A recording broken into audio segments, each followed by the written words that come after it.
Hello. As the festival season is here upon us, and that definitely calls for some snacks. And in fact, particularly with Indians, they do exchange sweets and snacks during Diwali festival, a big tray laden with lovely, yummy stuff. I'm going to make beautiful, mouth-watering, crispy, piping hot Gobi pakoras.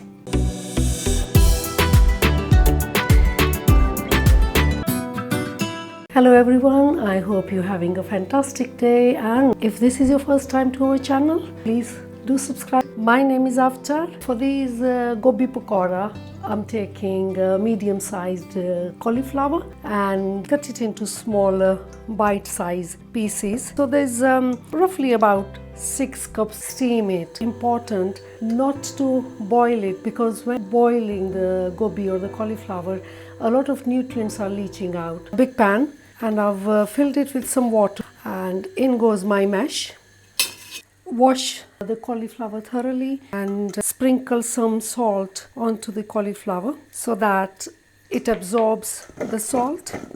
And now put them on the mash so it gets steam cooked, and cover it. There is 4 little steps altogether. So we've already done the step 1, which is steaming. The next stage here is the ingredients. For the batter, I have taken the besan flour, and I'm also going to add the corn flour into this, so that will make the batter very crispy and crunchy. A little salt will go into the batter, some asafoetida or hing powder, the caraway seeds, some crushed coriander powder, and amchur powder, dried mango powder, or you can use the chaat masala. That will give you that bit of tanginess. It will actually lift up the flavors. Some mint leaves. Now, if you do not like mint itself, you may want to add the curry leaves. Just chop them roughly. Add. So it's literally taken maybe 2 or 3 minutes, and stick the knife in there. You can tell gobi is done. Let's bring that one out.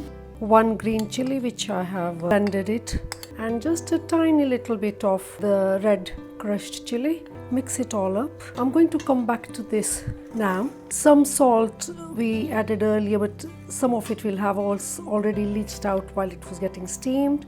Of course, adjust it according to your own taste. Amchur or dried mango powder, red chili flakes.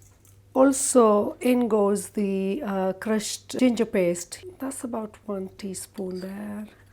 The rest of the mint leaves and ground coriander powder, that will go in there as well.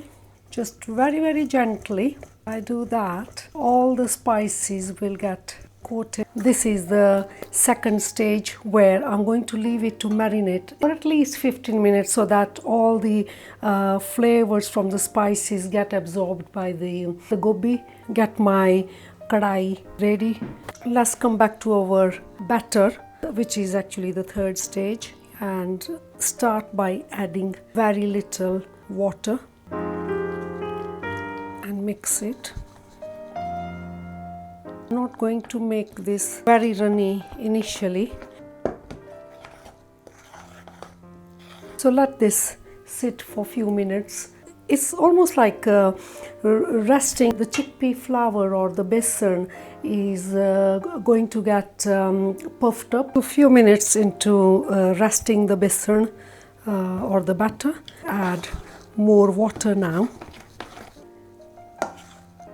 You want it to be just the right consistency so that it all gets coated at the same time. You do not want the batter to kind of break the cauliflower pieces or the florets.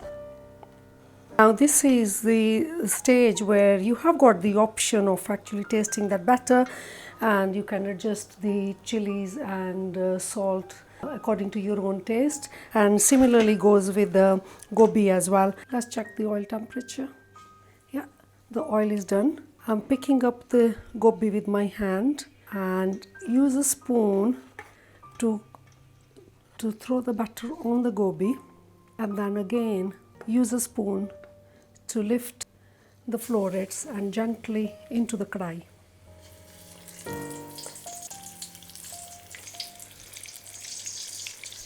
When it comes to the oil, if you put right temperature, you will find that pakora actually come out very greasy. But then at the same time, if it's too hot, that's not going to help either, because you want them to be coming out crispy. And look at that, beautiful color already. So those are done. Very nice, beautiful golden color. With this type of pakora, what you're doing is making the batter to be fried and crispy. The cauliflower florets were already steam cooked.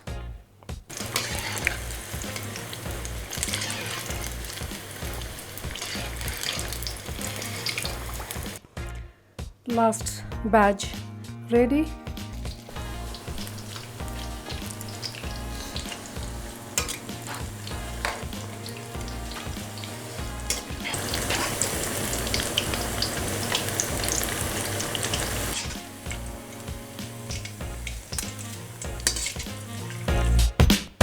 Look at them. They're so crispy on the outside and very, very soft on the inside. You can just break another one. Pakora, we tend to eat them with hand. You have the soft, nice gobi inside, those gentle flavors of the spices, and then all that crispy coating. Absolutely beautiful. I'm dying to eat them, and yes, do try the recipe out, make them, enjoy them. Until next time, God bless you all. Goodbye for now. Bye-bye.